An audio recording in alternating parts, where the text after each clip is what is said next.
Good morning, ladies and gentlemen, and welcome once again to SLASSCOM CXO briefing. I know we have back-to-back events, so the participation today is extremely encouraging. We have with us today to deliver the keynote address, the Secretary to the Ministry of Defence and Urban Infrastructure, Mr. Gotabaya Rajapaksa. Urban infrastructure, surprisingly, we have found, is a very important criteria for investment in Sri Lanka. So Jiva and I and the rest of the board have met, I think 20 to 30 delegations over the last few months who are interested in investing in IT and BPO industry in Sri Lanka.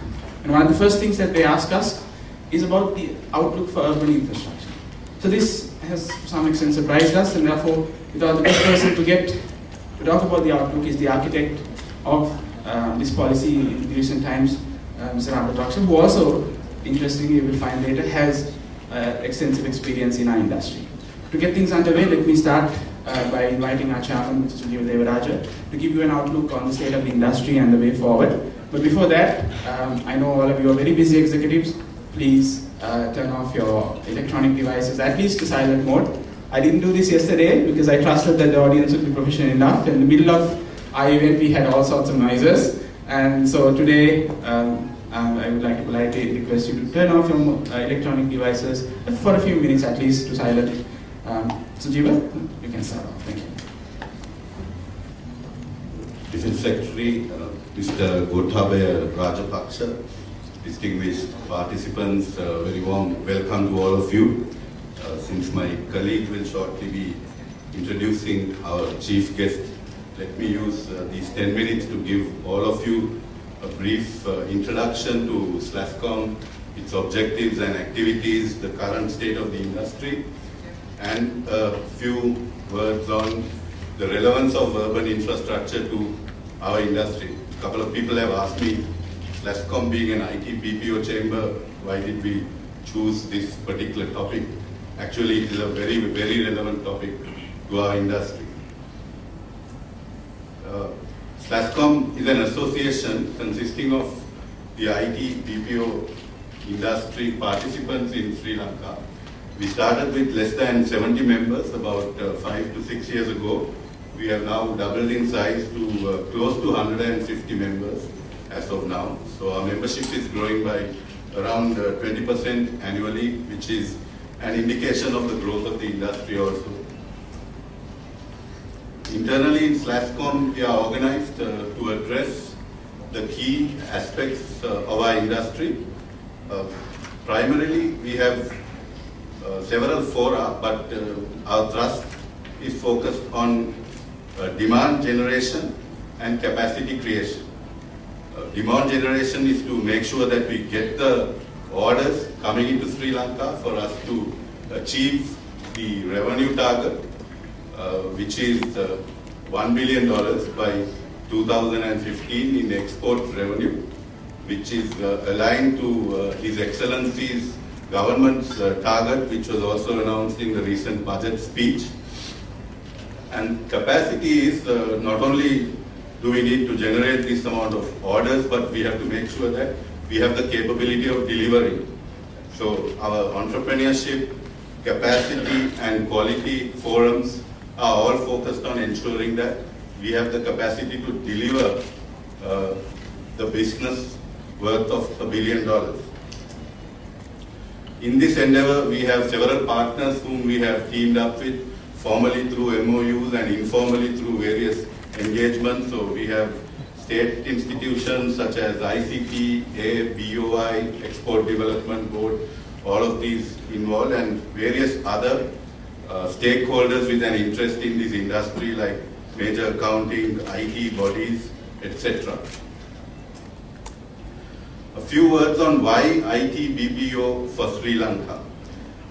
We are already one of the top 5 export revenue earners for Sri Lanka as confirmed by the central bank as well as the Export Development Board.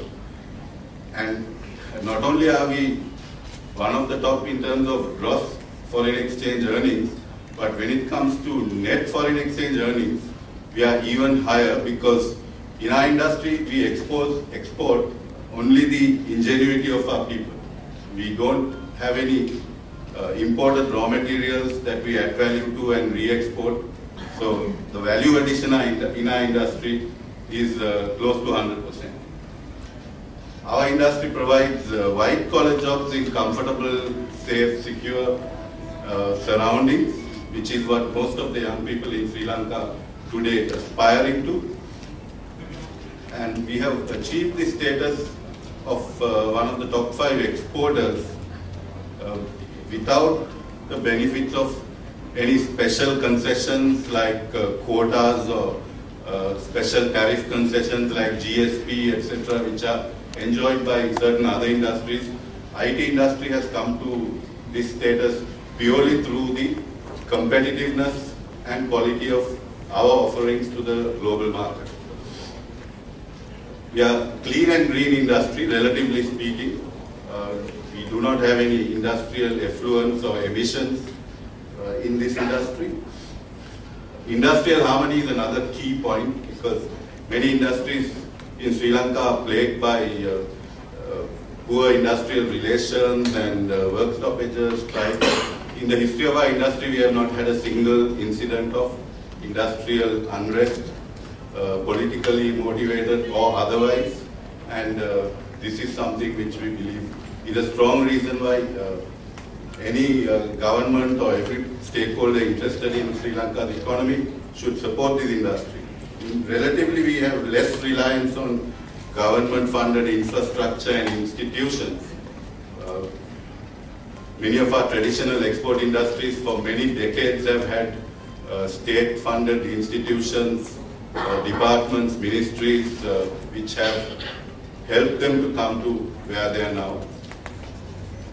And we do have, of course, support from such institutions in our industry too, but relatively speaking, it has been on a lower scale.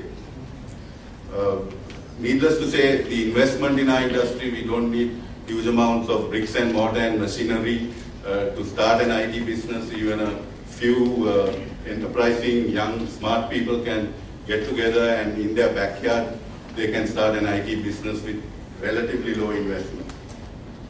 And many of the new members joining SLASSCOM, there are 3 or 4 every month, and most of these are small companies with less than 25 employees. This is the journey towards $1 billion. Right now we are at about 500 billion, and we are on track to achieve. We believe that we are on track. If we extrapolate the past growth rate to the next 3 years, we should be on track to achieve the $1 billion target. As of now, there are $2 billion export industries, which are apparel and tea, and tourism is also almost there. So hopefully our industry will be the next one to get to that goal. Employment number at this moment, or in 2011, stood at 35,000 people in the industry, and about 22,000 were in IT and about 14,000 in BPO.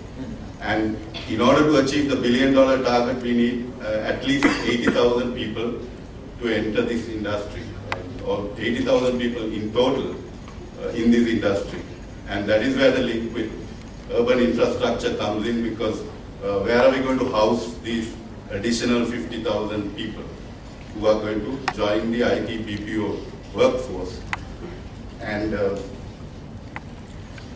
few global rankings where Sri Lanka has already been ranked among the top destinations by some of the leading global analysts in this domain.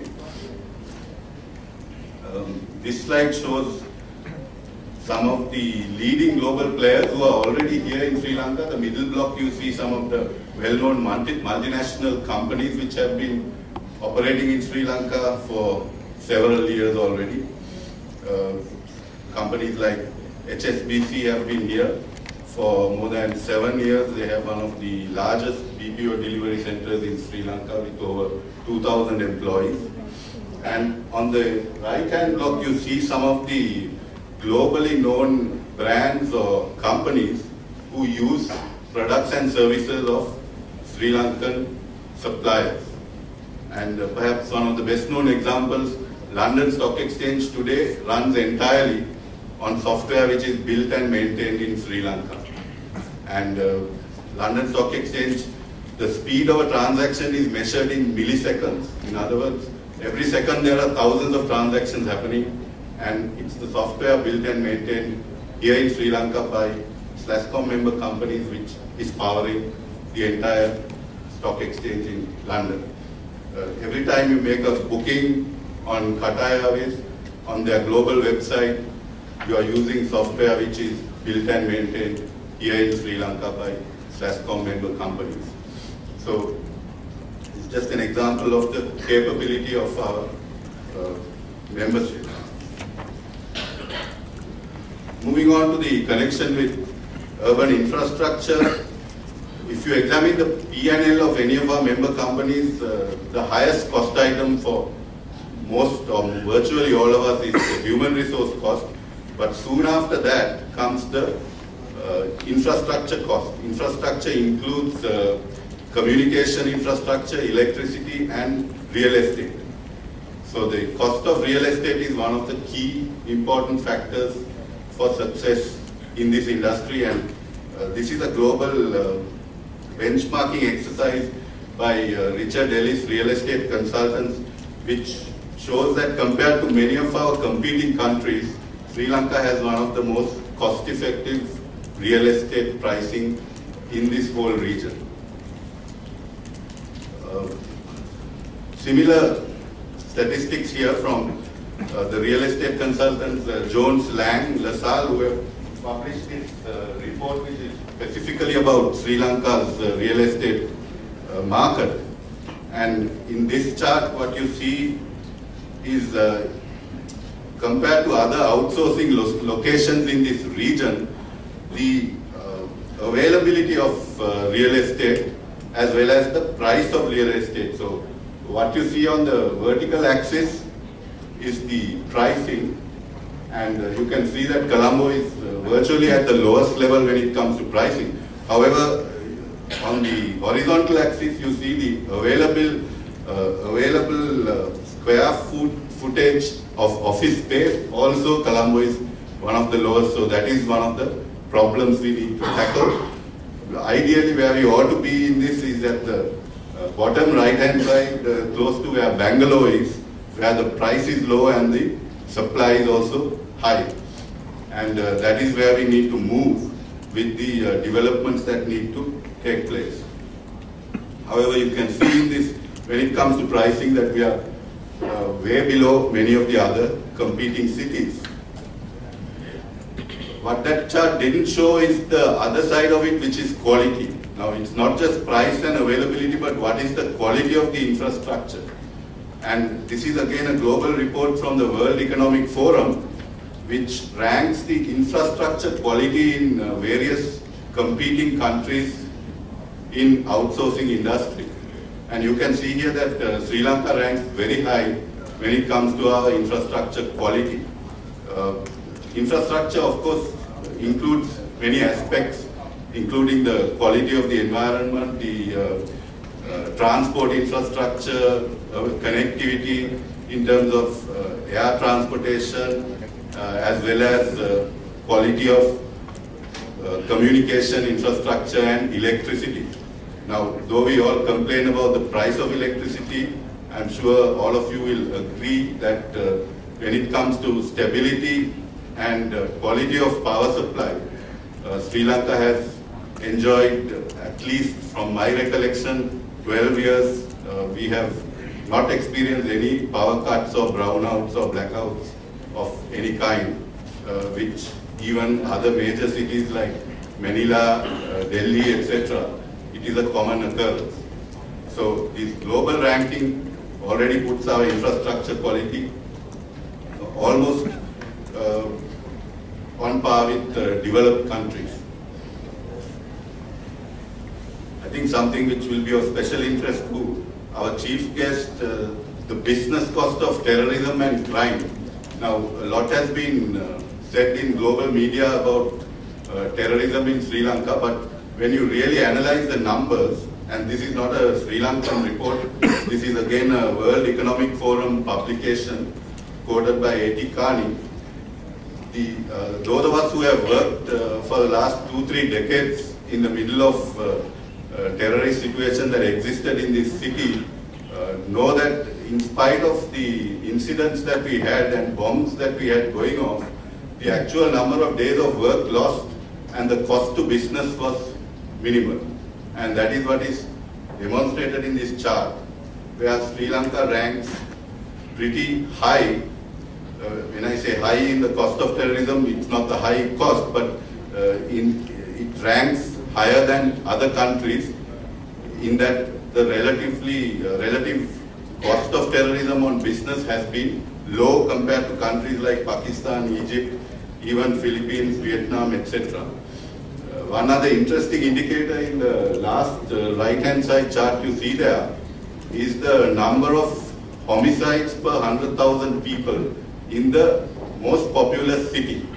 So if you take the main city in these countries, number of homicides per 100,000 people in Sri Lanka is lower than the UK. Right? So these are again global statistics, and these are some of the points that we need to use in promoting Sri Lanka as a destination in this industry.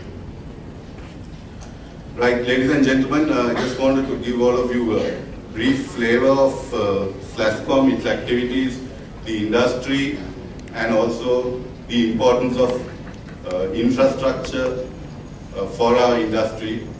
And with those words, I will now hand over to Imran, who will introduce the next speaker. Thank you.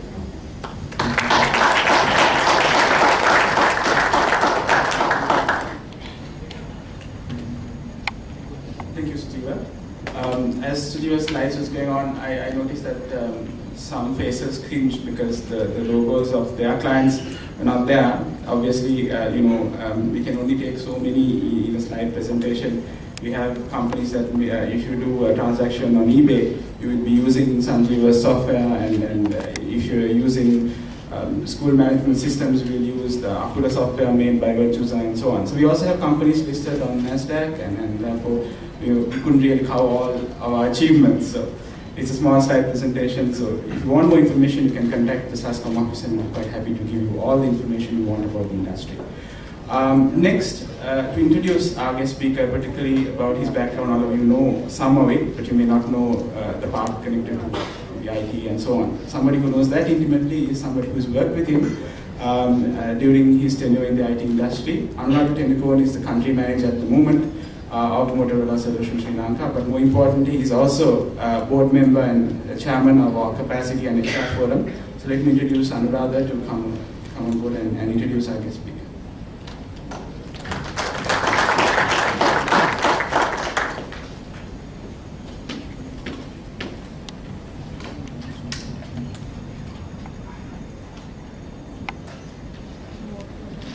Good morning, ladies and gentlemen. It gives me a great pleasure to introduce our speaker today, Honorable Secretary to Ministry of Defence and Urban Development, Mr. Gotabaya Rajapaksa. Mr. Gotabaya Rajapaksa, RWP, RSP, PSc, MSc. Mr. Rajapaksa assumed duties as the Secretary to Ministry of Defence in November 2005. In this capacity, he guided the Sri Lankan Defence Services to victory against the separatist terrorism of the LTTE, thereby ending a 30-year-long conflict of Sri Lanka. A career soldier, Mr. Rajapaksa joined Sri Lanka Army in 1971 and served his country with distinction for 20 years. He commanded many anti-terrorist operations in the north and east of Sri Lanka at crucial times during this conflict. Among these, his command of the 1st Battalion of the Gotabaya Regiment in the vital Vadamarachi operation in 1987, and his participation in Operation Trivida Balaya in 1990 to rescue the Jaffna Peninsula from separatist control are particularly noteworthy. Following these accomplishments, Mr. Rajapaksa was appointed as the Deputy Commandant of Sir John Kothalavala Defence University in 1991. and as a Lieutenant Colonel was coordinating officer of Value area from 1990 to 1991. Prior to that appointment, he was the coordinating officer of Matale district and the commanding officer of the 1st Battalion, Value Regiment from 1989 to 1990. During his military career, Mr. Gotabaya Rajapaksa was awarded the President's Commendation Letter by former President J.R. Jayawardena and decorated with Rana Vikrama Padakkama and Rana Sura Padakkama medals for valor in combat by former Presidents R. Premadasa and D.B. Wijayatunga. He has also received a commendation letter from the Commander of Army for his bravery in action. Following his successful career in Sri Lankan Army and in IT industry in Sri Lanka, Mr. Rajapaksa obtained a master's degree in information technology from the University of Colombo.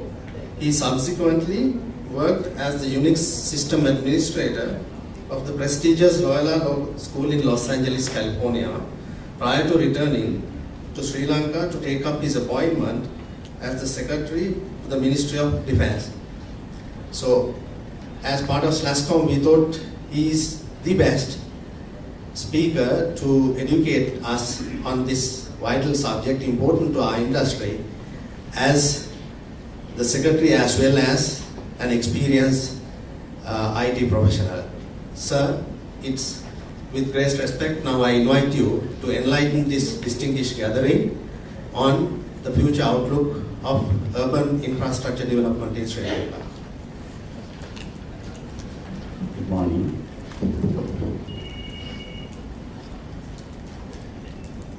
Chairman of the SLASSCOM, members of the Board of Directors of SLASSCOM, Chairman and Chief Executive Officers present here, distinguished invitees, ladies and gentlemen. I thank the Sri Lanka Association of Software and Service Companies, SLASSCOM, for having invited me to speak at this executive briefing. I'm aware that SLASSCOM brings together leading companies in the information technology and business process of outsourcing sectors to one forum, and that it also helps develop these industries in order to promote Sri Lanka as a leading destination for global businesses. Having emerged from a devastating 3 decades long terrorist conflict less than 4 years ago, Sri Lanka requires such positive intent from all right-thinking citizens. The country suffered countless lost opportunities as a result of the LTT's terrorism, and although it is now one of the most stable and peaceful countries in the world, it needs to make up for those lost opportunities and rapidly develop. Associations such as SLASSCOM have a very important role to play facilitating the growth of important local industries. This will strongly supplement the many other positive developments taking place in the country today. Tourist arrivals are on the rise, with more and more internationally recognized travel magazines selecting Sri Lanka as one of the top rated holiday destinations in the world. In keeping with this trend, more than 1 million tourist arrivals were recorded in the country during 2012. Sri Lanka has also chosen to host several significant international events, including the Commonwealth Heads of Government meeting later this year. It also hosted the 58th Annual Commonwealth Parliamentary Association Conference and ICC's 2020 Cricket World Cup.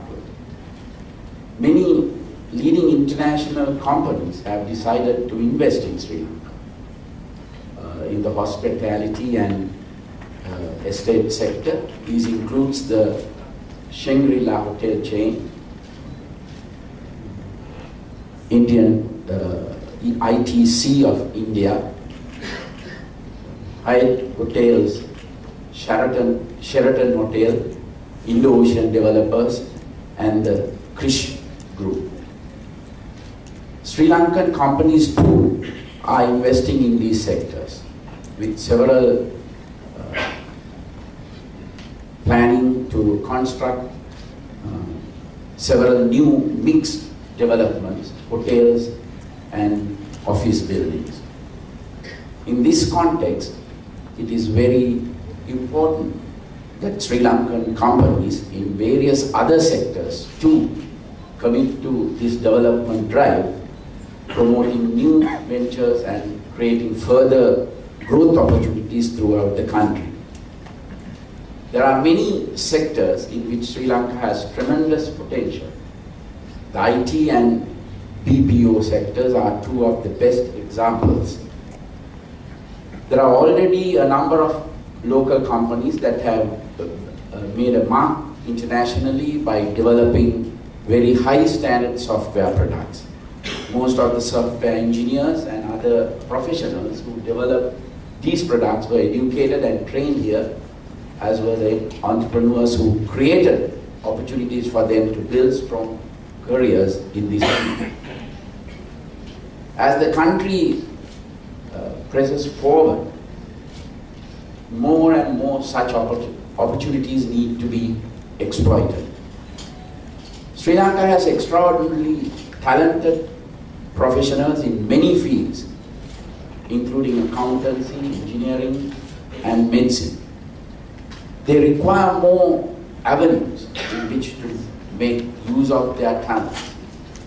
As leading professionals in the IT and BPO sectors, I'm sure that many of you can play an important part in creating such opportunities. For its part, the government is engaged in a large-scale development drive to create a positive environment for businesses. Urban development is one of the critical areas in this regard. If the standards of the cities are improved, creating a better working environment for professionals and better recreational facilities for families, Sri Lanka will be able to draw in even more foreign and local investment, attract more tourists and encourage more and more expatriates to return to the country. We need to develop clean, green, people-friendly cities. The environment needs to be preserved so that people can enjoy the beauty of this country's natural greenery and abundant waterways. The many projects undertaken over the last 3 years by the Ministry of Defence and Urban Development have had this objective firmly in view. I will take this opportunity to outline some of these projects. The Metro Colombo Urban Development Project is a 5-year-long undertaking financed through a World Bank loan. It addresses several issues that have long troubled Colombo as a result of its rapid, organic and somewhat unregulated growth over many decades. The drainage infrastructure, such as the primary and secondary canals and lakes, as well as micro drainage canals within the city will be improved. The Bere Lake, which was virtually neglected for many decades, will be completely rehabilitated. Its gates, tributaries and output canals will be unblocked and improved, and the pollution caused by unauthorized settlements and buildings on its boundaries will be firmly addressed. Once the project is completed, the Bere Lake will be transformed into a worthy centerpiece for a revitalized city. Improvements will also be made to the Baddagana Park in Kotte under this project.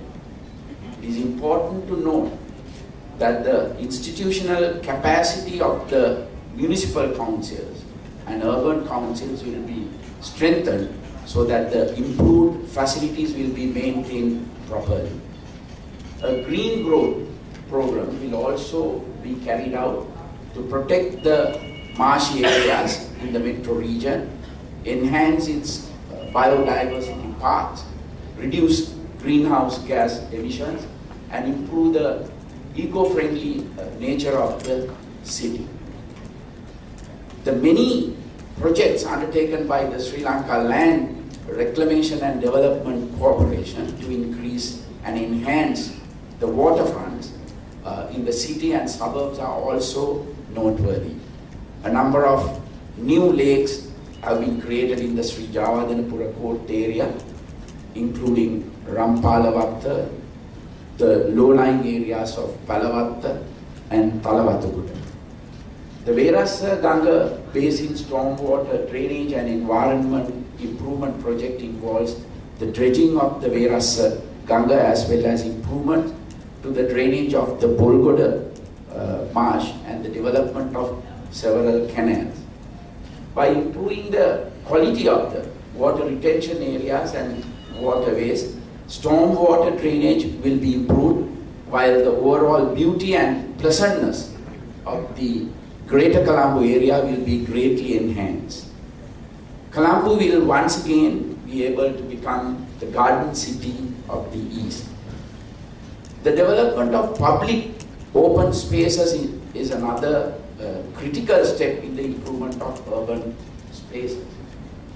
In Colombo, the development of such spaces near Independence Square, Water's Edge, the Japan-Sri Lanka Friendship Road, and the Navala Nugegoda Wetland Park near Nugegoda have proven extremely popular. Thousands of people use and enjoy these walking tracks and bicycle paths on daily basis. Similar initiatives have already been taken in the Gampaha district, and many more are planned in all the metropolitan areas that are being developed by the Urban Development Authority. People of all ages and economic backgrounds are able to use these facilities freely. This has greatly improved the standard of living in the urban areas, and it is also felt that these initiatives will help reduce long-term health issues such as diabetes and heart diseases among the general public. The development of pavements and walk paths along the city streets is another area that has received a lot of attention in the recent past. The city needs to be more pedestrian friendly with high quality pavements and other facilities being built. The improvements to pavements have been of great help to pedestrians, and all future road developments in the city will also feature high quality pavements. Steps have been taken to expedite collection of garbage on the streets.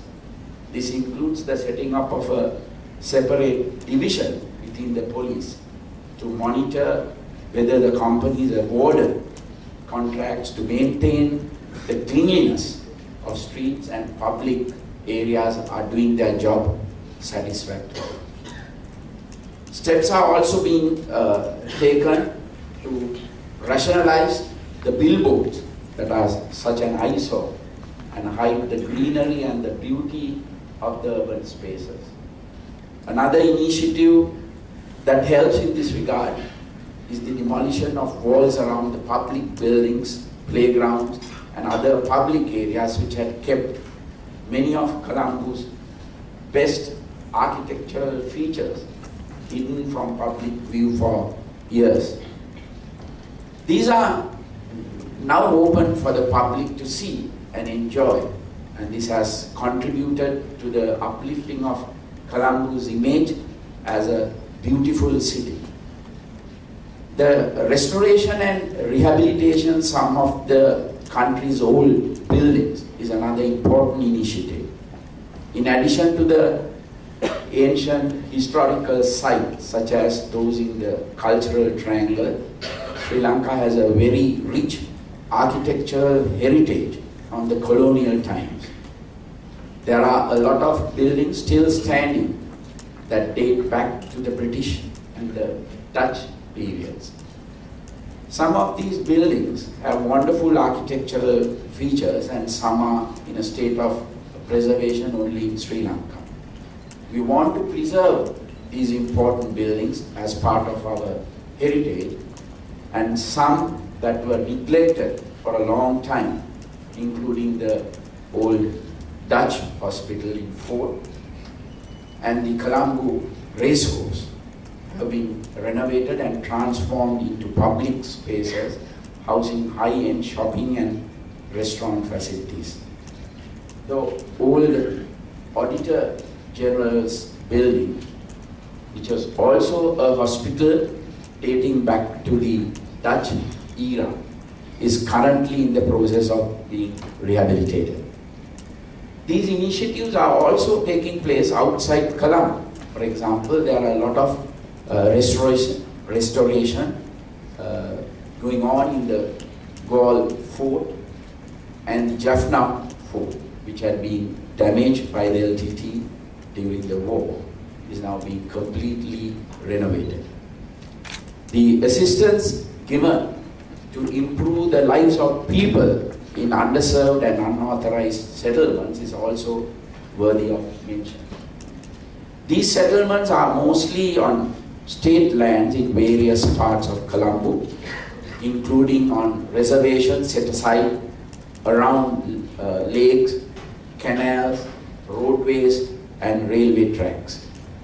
Under the resettlement of underserved settlement project undertaken by the Urban Development Authority, some 70,000 families living in such settlements will be given housing in high and medium-rise buildings designed and constructed to a good standard. This year we are hoping to resettle 10,000 of these families, because those 10,000 units are now almost completed in many parts of the Colombo city area. These buildings will especially come up in close proximity to the original homes of these families, so that they do not need to find different jobs or send their children to different schools. Another project to upgrade the housing stock is the redevelopment of dilapidated private houses in areas such as Slave Island and Union Place. The owners of these houses are cooperating with investors through public-private partnerships that will establish high-quality mixed development in these upmarket locations. As a result of these initiatives, more land will be freed within Colombo for the establishment of commercial, residential, and recreational spaces. Outside of Colombo and the suburbs, a lot of efforts has also been taken to improve the quality of identified key cities throughout Sri Lanka. A number of regional development programs are underway, and many have already produced impressive results, including in the north and east and several other areas. All of these developments have created many opportunities for growth in Sri Lanka. However, for these opportunities to be fully utilized, our business community and our industrialists must also work hard.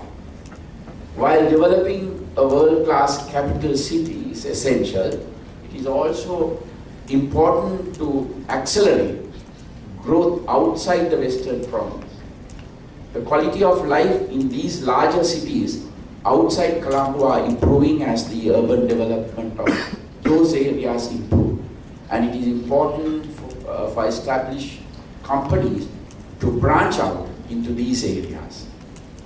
Entrepreneurs must come up with innovative new ideas for industries that will further spur economic growth, or come up with new business ideas that will help foster growth in the service sector. As Sri Lanka strives to make up for the lost opportunities it suffered in the past due to the war, all of us must work together and work hard to unlock our country's true economic potential. If we join hands as Sri Lankans and work hard towards this common cause, I have every confidence that we will be successful. Thank you. Thank you. Thank you, Mr. Rajapaksa, for an enlightening presentation. We have used some of the infrastructure that you have put in place.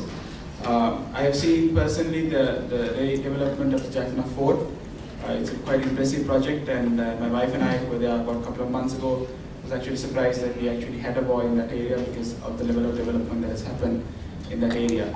So, in addition to what was mentioned, I think in addition to what Sujiba said, SLASSCOM and SLASSCOM member companies have actually taken our industry out of Colombo. To give you a couple of examples, we have shared services centers in Mahavirachila and also down south in Sinigama. The one in Sinigama itself is of particular interest. After the devastation of the tsunami, I think a foundation that is run by Murali and Sangha and then have set up shared services BPO there. And I think there are a couple of companies that have set up also. So the employees are from the area itself. They catalog pictures that are put on auction by companies like Sotheby's and Christie's. Very high level work done at a very regional level. We've also reached out to Jaffna. So I think there are a couple of companies that have set up BPOs in Jaffna as well. I think I see Sutish here from Haley's. They've been recently as well, and also I think JKH also has gone there as well. And some other companies are also looking at taking our industry out of Colombo. So everything depends on infrastructure, availability of human resources, and so on. So we're quite happy to take up the Secretary's invitation, I think. Before we get into the most eager part of this event, which is the Q&A with the Secretary, let me first introduce our guest moderator. Ms. Anurada Telakon is presently the country manager of Motorola Solutions. He has been there for the last 13 years. His industry experience stretches for over 30 years, so he's one of those industry veterans that you don't see in our industry, because it's a very young industry. He started his career at Lanka Communications, and thereafter he served for a few years at Informatics, holding various positions. Thereafter he proceeded to, fortunately, unfortunately, help the Middle East grow its telecommunication market. So he was in Bahrain and Oman helping their telecommunication infrastructure to be set up. And thereafter he returned back to Sri Lanka, and we're glad that he has returned and is helping our development drive.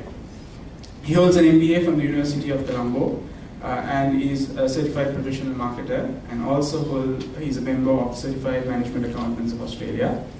Anuradha is also, more important from our perspective, head of our Capacity and HR Forum, which develops the human capacity to take charge of, hopefully, orders worth $1 billion in the coming years. So he's a very important person in our, within SLASSCOM, and he will moderate our panel discussion. We are actually ahead of schedule, so we, with the permission of the Secretary, maybe we can give a few more minutes for the Q&A session actually.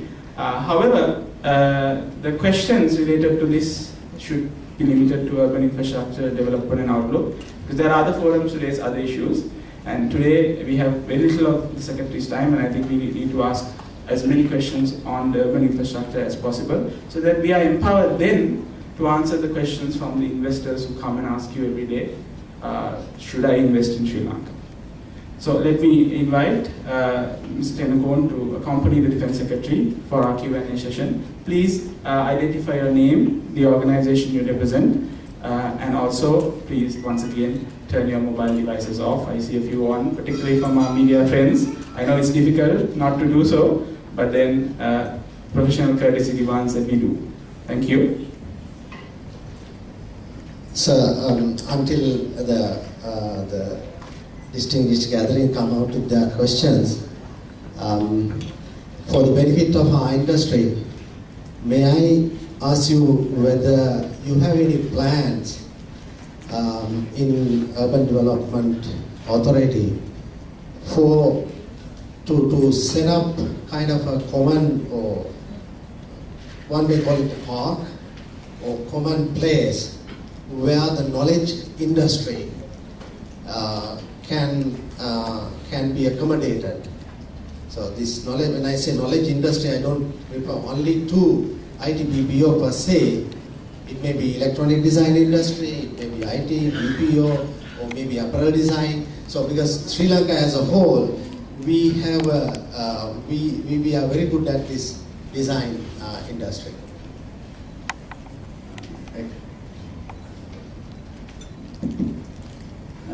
Actually, we can, from the UDA, we can assist and facilitate if the private sector comes with, that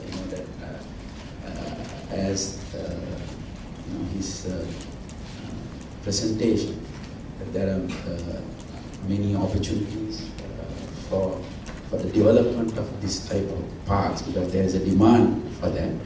But some of your colleagues, I think, I don't know whether they are here, they came and discussed with me and the UDA to start this type of knowledge park.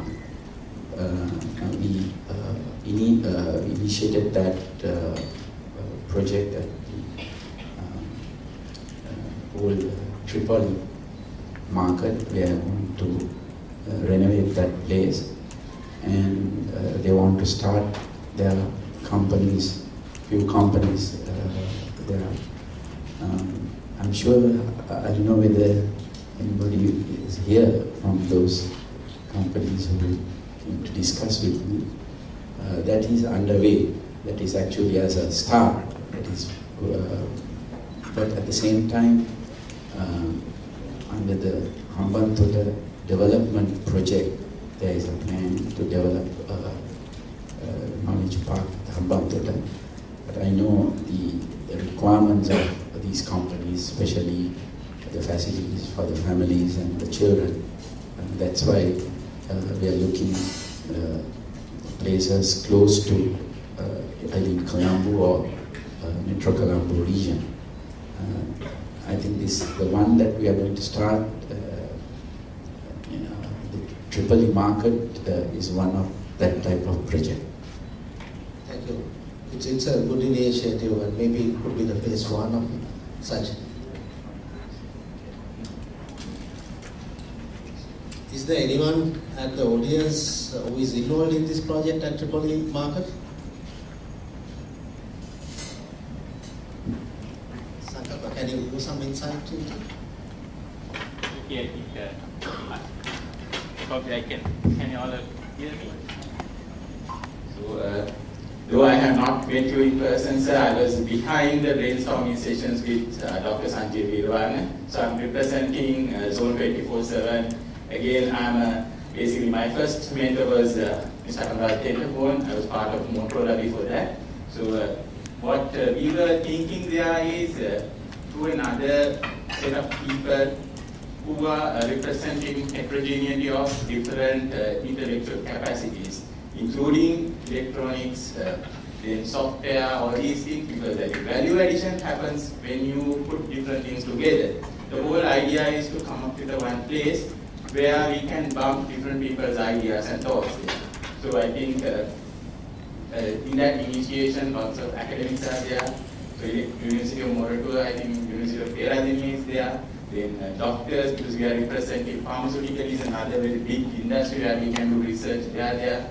Then chemical industry people are there.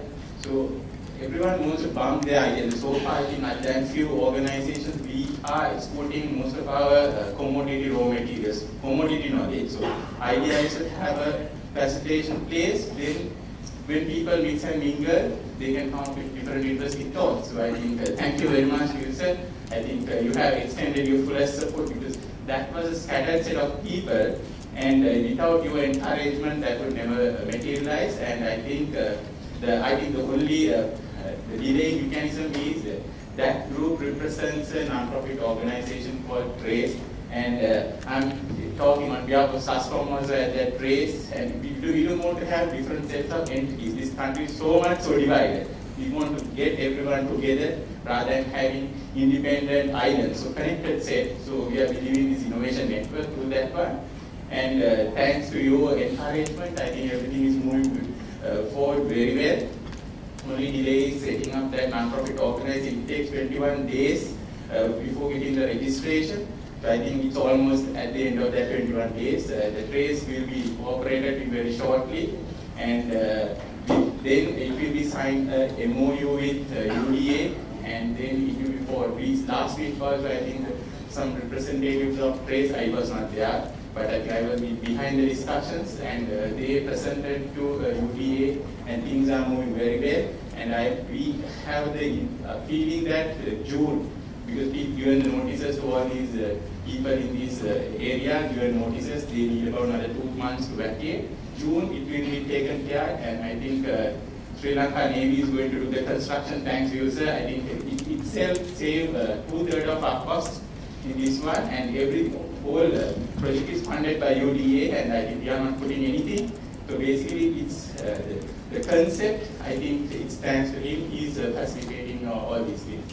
And this is, I guess, so far we are very progressive. It started the entire discussion. If you look at the entire discussion, started around last November, and we identified the private sector. We claim government is slow, but it's not the case. We identified private sector as private sector. We were too slow compared to this very much interesting gentleman. So thanks to him and his leadership, things are moving very well. I'm pretty sure by this December or January, so we can have it can be declared open, right?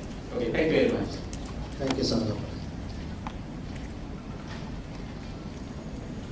Any questions from the audience?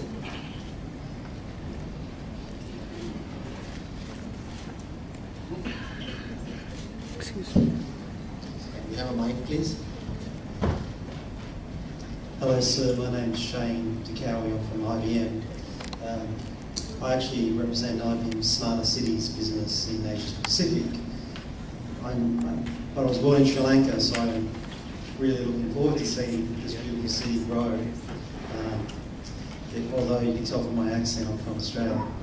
But what I'm interested to know is, do you have a plan as you're developing Colombo and the nation to start to, in these buildings, there's going to be multiple sensors, and is there an opportunity to start to take information from those sensors to create a smarter city where you can reduce your operating cost of your city by understanding what is happening in these modern buildings, and then grow that infrastructure across your city into the future?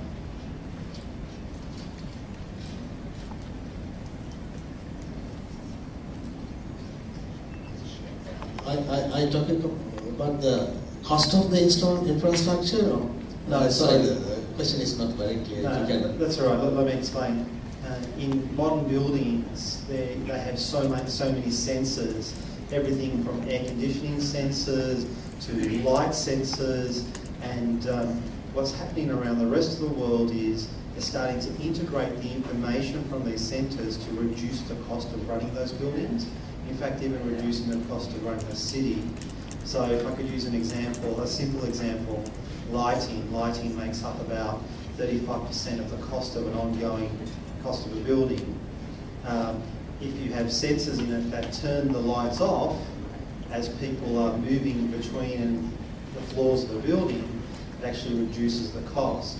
But if that information has then been collected by central utilities, they can distribute energy more efficiently. In other words, they're getting real-time information of where the draw on their power is relative to where the population is.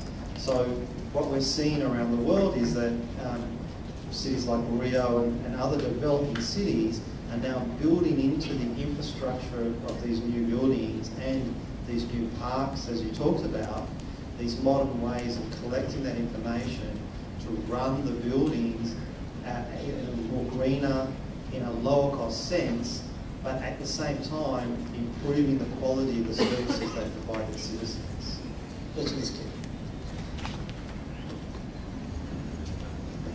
Are you talking about having a database, I think, collecting all these data from various areas and creating a database that and analyzing that? Well, in a way, so yes. So in the modern city, they'll be looking at operations centres where you have utility centres, or the information is coming in and being collected in the sense of data, but it's being presented to the city, people running the city, so that they can see what's happening and then be proactive. For example, in Rio, they have sensors in their traffic lights. So if a traffic light goes out, it goes to their city operations centre, who can dispatch the right utilities before the traffic banks up. Yeah. In fact, nobody came out with this proposal earlier, and I think it's a good idea. In fact, day before yesterday, Manu knows, I think, one of our colleagues who work with us, Tariq, in the US now, he talked about this last night, day before yesterday night, especially. He's doing a similar project in US, collecting this type of all the data and analyzing those data and giving it to the government, city, municipality, and he wanted a similar thing to start here. So in fact, he promised to visit with some of his colleagues to initiate action to discuss with us on the type of project. Thank you.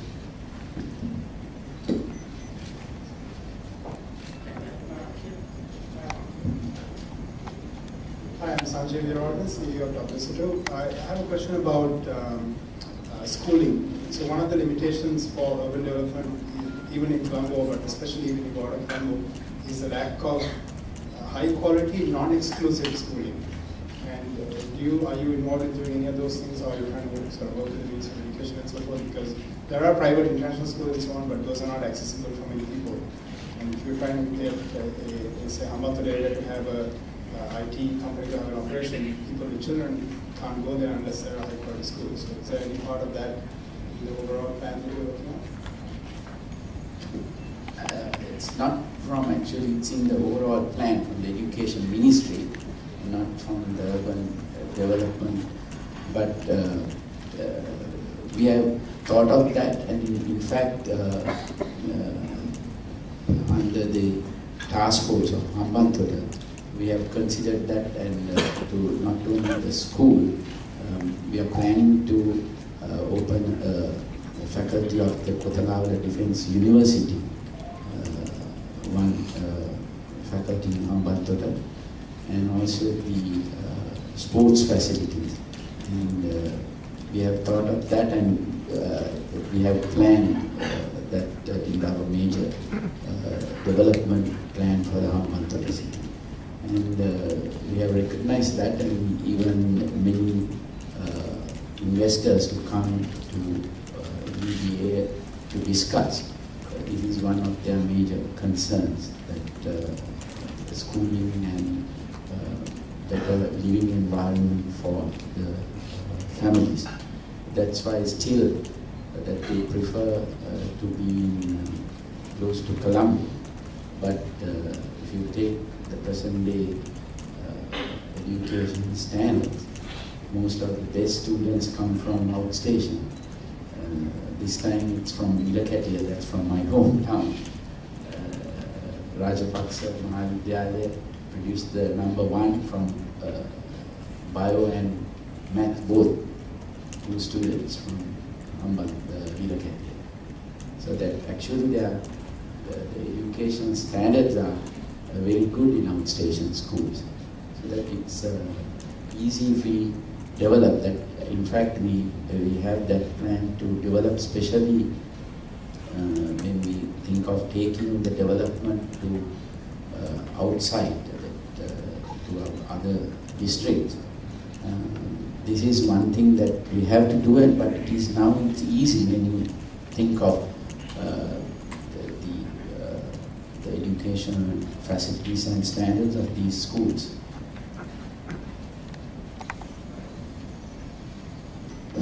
My name is Mano Sekram, CEO of 99X Technology. I have one question for you, sir. There is 42,000 light vehicles entering Colombo every day. So there's a lot of people coming into Colombo. With the development plans, this will double. How do you propose to handle the traffic situation in Colombo? There are actually, this is why we are trying to take most of these development to the suburbs as well. This is why most of the officers, government officers are moving to Battaramulla area. And all the, now many of those officers are in Battaramulla. Auditor General Department moved to Battaramulla recently, and new building which is coming up next to that is the I think Department of Standardization. And like many officers have moved to Battaramulla, and also all the we are building now the defence headquarters for all 3 services. The headquarters will move to Akurigoda. That's how we have allocated the Army headquarters land to 3 major hotels. At the same time, we are discussing with many agencies to establish new, whether it is possible to establish a metro link, especially from Colombo, connecting the bus terminals and rail terminals to Battaramulla. I know that this is a topic that we discuss every day, like taking people out from Colombo and bringing them back to Colombo. Even with Morocco University, we are discussing this to have a, we have adopted many methods like the park and ride and different types of methods, and also that we are building the way that the circular bypass road, at which especially linking the southern highway to Katunayaka highway and the Kandy highway, so that the people who does not want to come to Colombo, they can bypass Colombo and go. But today, all of them have come to Colombo, even from Matara to Kandy, they have to the airport.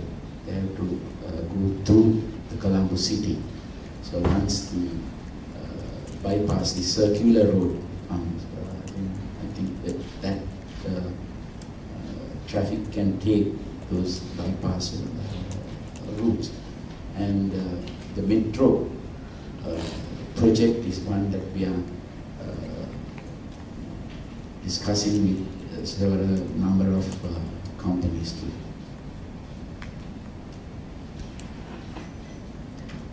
Actually, this is one area, the IT industry, they come up with some proposals or analyses.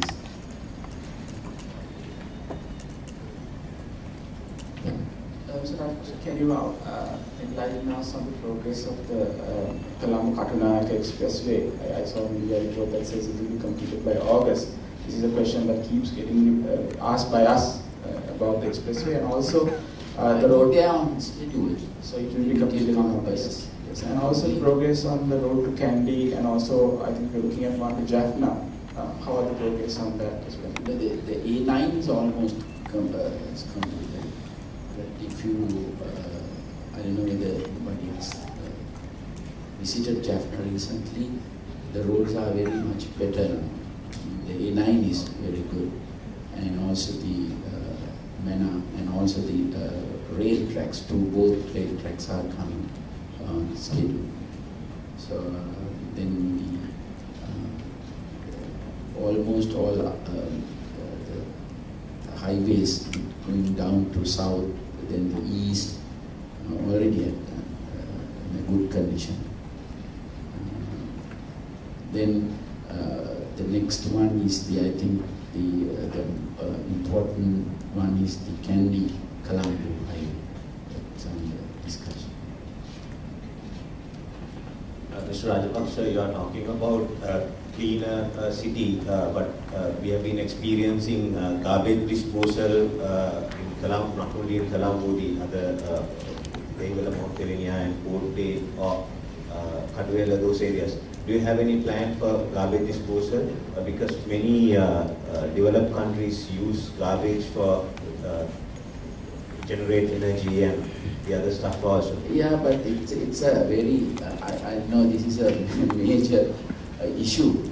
Now, of course, you all realize that it's a lot different from what was 3 years ago.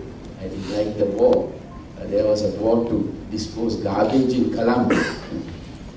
Prestanji is here, she knows, and all of you must be knowing that what was the condition 3 years before in Colombo. But we have now, in Colombo city, we have a very effective method of collecting, cleaning, and now the issue is the disposal. Actually, what a lot of people talk about. Most of the places, they do this sanitary filling garbage in most of the countries, because that's, I think, the cheapest way. But unfortunately in Sri Lanka it was just dumping for so many years. Now we have to clean these dumps, and we have Dompe, I think they have started a very good project with the World Bank or JICA, maybe sanitary filling place. Colombo, we are dumping these things on into Colonal side, but it's not a good system. But this producing energy and all those things, lot of companies came and discussed with us. I think it's a very costly affair. It's not that easy, especially considering the composition of the garbage in Sri Lanka. It's, I think, about 70% is organic. So it's very difficult to burn organic garbage and produce enough energy. But this is we have called for many private sector proposals, but some companies have come up with these proposals, but when they analyze and that I think it's because of its very costly affair that none of these projects have come through. But everywhere I think the standard of cleaning and collection is good today. The only issue is the disposal of these garbage, the dumping places. Sir, just to add to this one, I think Taiwan is half of Sri Lanka.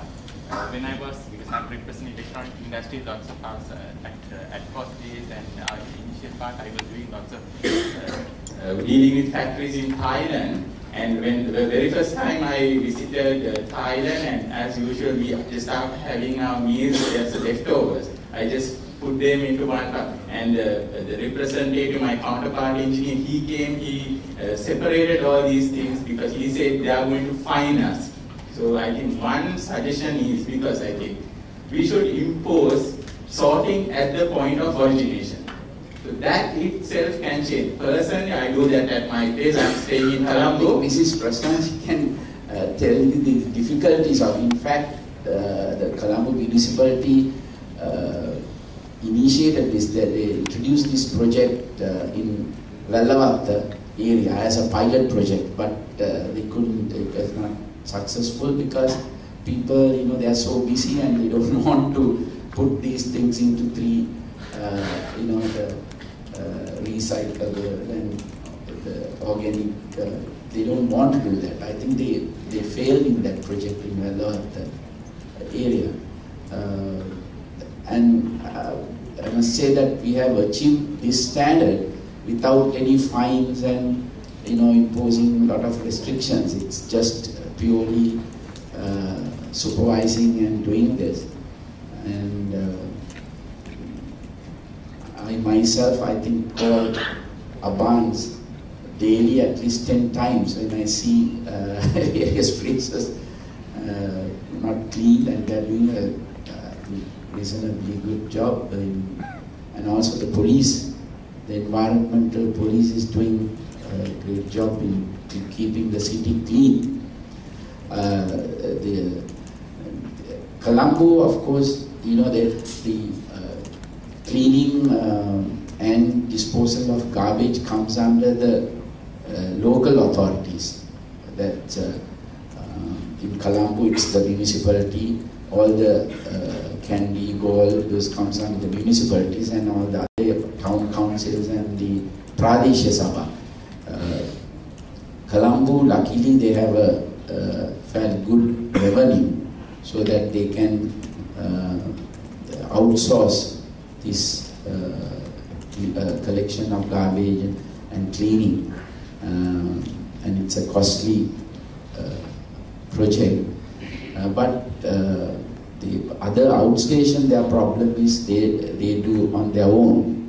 So that when they do their own, that you know, the tractors or the workers, it's a problem for them. But a lot of areas, they are at it and they do well. I mean, there are local, the outstation small Pradesha Sabhas, especially with, I know some of them, Balangoda, Valigama, Mahatara, like that, they have on their own, they have started this recycling of these garbage, and it's very effective on those small towns. Colombo, and up to a certain extent, I think in court, cleaning and collection is successful, but the issue is the once they are done, replace the disposal of that. You can explain that. So on the same subject, now I think these dumping yards are getting filled up easily because they are not using proper equipment like compaction equipment. So these yards are getting filled up very easily. This is one thing. And I also would like to ask whether you don't have any plans to invest in, because this is associated with Sri Lanka, the Colombo, whatever the garbage that we collect, it's more organic, more water-free. Whether you will have a plan of investing in incinerators in the future. Yeah, that also we have that possibility. In fact, we have studied again.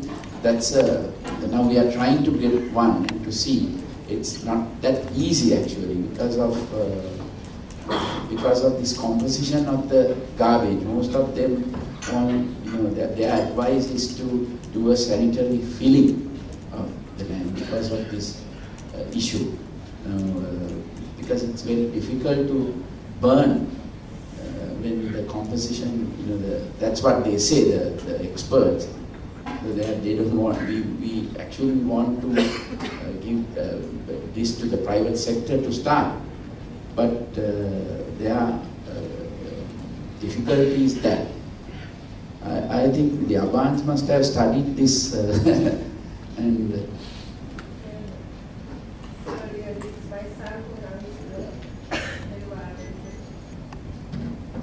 I would like to thank you, sir, because I think the change in the city is due to your perseverance. I know that every day in the morning you get up in the IR, you go around and check whether everything is carried out the way it should be. And I think the change in the city is due to your perseverance. Last month, I had India, we had the Women's Chamber of Commerce, a speaker from India who came down and she told us that she in fact compared Sri Lanka, the Colombo city, to Singapore. So that's great for you, sir. But at the same time, as they mentioned, we need to know better about how to collect the garbage and dispose it. So I think that is a major concern. But I think everything cannot be done at once. So we are getting there. So maybe we'll find solutions for that too, sir. I think also the people's mindset also has to change. That is very important. I think people are still, I see people in the buses spitting out from the, spitting out and also throwing garbage. They should also understand that Sri Lanka is our country and throwing garbage around is not feasible, and that it should be corrected. I think that would help everyone in the government and everybody else to see that our city is kept clean. Thank you, sir. I'm a Carter from Merchant Bank. On your presentation, sir, I think you gave about how the city improvements are there. From the perspective of public-private partnerships, what are the priority projects that are there and how PPP could help? If you take the development of the city concern, actually the roads and all those things, actually now if you take the World Bank project, these are all done by the private sector. We advertise and give these for the private sector, but the issue is that when we do it, when we do certain things with the private sector and with the projects like World Bank, it's so difficult for us to, supervise and push these things because there are certain regulations on the World Bank. Now, I have brought this matter with the World Bank. The failure for most of the projects are because of that. Because they don't allow us, so they say that it's prevent wastage and corruption. But if, my projects which I do under the local, using local, especially people from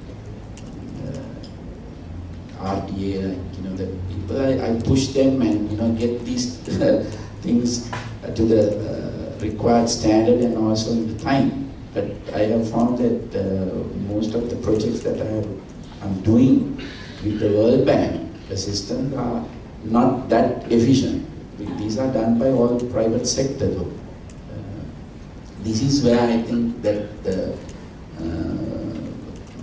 most of the private sector companies also must improve their, the quality standards and also the efficiency.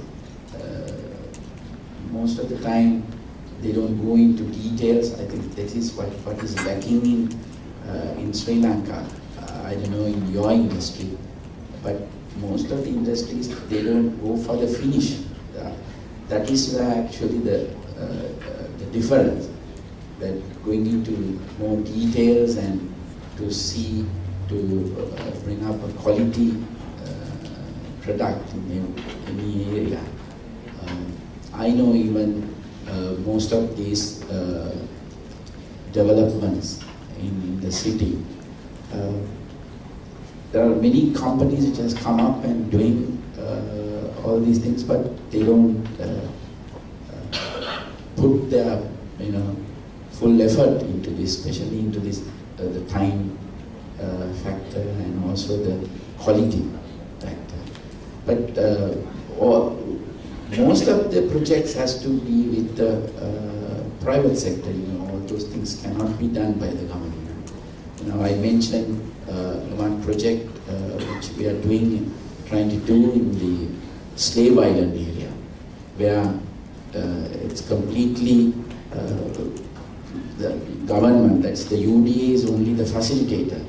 It's the private sector company and the people in the area together to completely change the outlook of the Slave Island area, build high-rise apartments for the people, the residents in this area, and also the use the rest of the land for the investor to develop that as a commercial and residential buildings and cover the cost that he has to bear for the building the houses for the people in that area. That's what we do as the UDA. We are just facilitating that process. We have started 2 projects like that in Slave Island area with 2 companies. One is Tata. We want to get more companies to participate in this type of projects, more private sector involvement in that. And also we encourage, if you take that, once I renovated the Dutch hospital, we call for the people, the tenders, and we have given that place for the best companies in Sri Lanka. We didn't consider their the political affiliations or nothing. We gave it to the best people in the industry. So that's a very successful project, I think. Similarly, the race course, and also any development project, we will open that to the private sector, and we will give it to the best people so that we can get best results out of that. Thank you, sir. We can take one last question, please. I had a question here. My name is Indra Samrajiva from Yemen. I had a question about citizenship and dual citizenship. Right now it's hard for expats to come back to Sri Lanka because dual citizenship is in an uncertain state, and they're not sure if they can own something or build something. And in the same way, I think it's almost impossible to attract, like say, the best talent from abroad. If they want to marry here or live here, there isn't a clear path to immigration or dual citizenship for them. So I think if we want to, I wonder what do you plan to do about attracting human capital to Sri Lanka? The dual citizenship was there. It was introduced in Sri Lanka, but there was no proper method for that. So that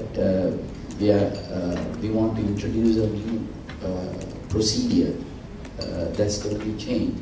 And but for the people who have applied earlier under the old system, we are processing those applications, and we are continuing with the same old system to give the dual citizenship. But with the new system, because some of them they take the dual citizenship, and in many countries, if they don't use that, they withdraw your citizenship. Then especially in US, they don't give the dual citizenship like that. They first give the residency, and you have to wait for 5 years, and they see whether you are really interested in living in that country or using whether it's a benefit for that country, then only they give the citizenship. But our system was just giving the dual citizenship, but people not using so they use that for different other purposes, but that's why we thought of reviewing that process. But that new process is with the legal draftsman, and very soon that we will implement that. And, but till then, we are going with the old system. But unfortunately, the and also with the new system, we want to introduce a residency system, like so that anybody who wants to not only to come for a short period and work here or start business, then that will have the facility. But the old system, we didn't have that facility. You have to take the dual. Because when you take the dual citizenship, some countries don't allow to have, I think Japan doesn't allow to have dual citizenship. So they have a problem. And if you are a Japanese, they can't take the dual citizenship. Now with the new system, we are introducing a different residency system where they can come here, work here, and also start businesses. As I said, unfortunately, the World Secretary has a very busy schedule today, so therefore we may have to bring this Q&A session to an end. As my closing remarks, when I see all these developments happening and the change that you have brought into the city, I always think that in your previous birth you would have been a town planner than a career soldier. And also, I'm fortunate enough to patronize some of those walking tracks that you have done in the area that I live. I think that the logical thinking is one thing I think we all very familiar, which has to be introduced to many in the country, in any field. And I think people who are in this industry are doing good because they think logically. Thank you, sir. I'm glad.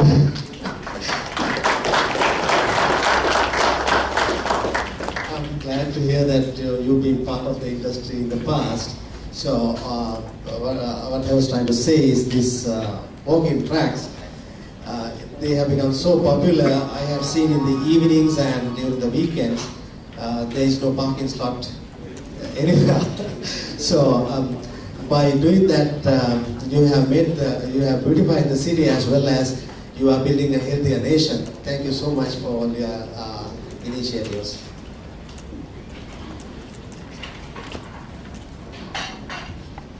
Thank you to Defence Secretary and Mr. Dinakon.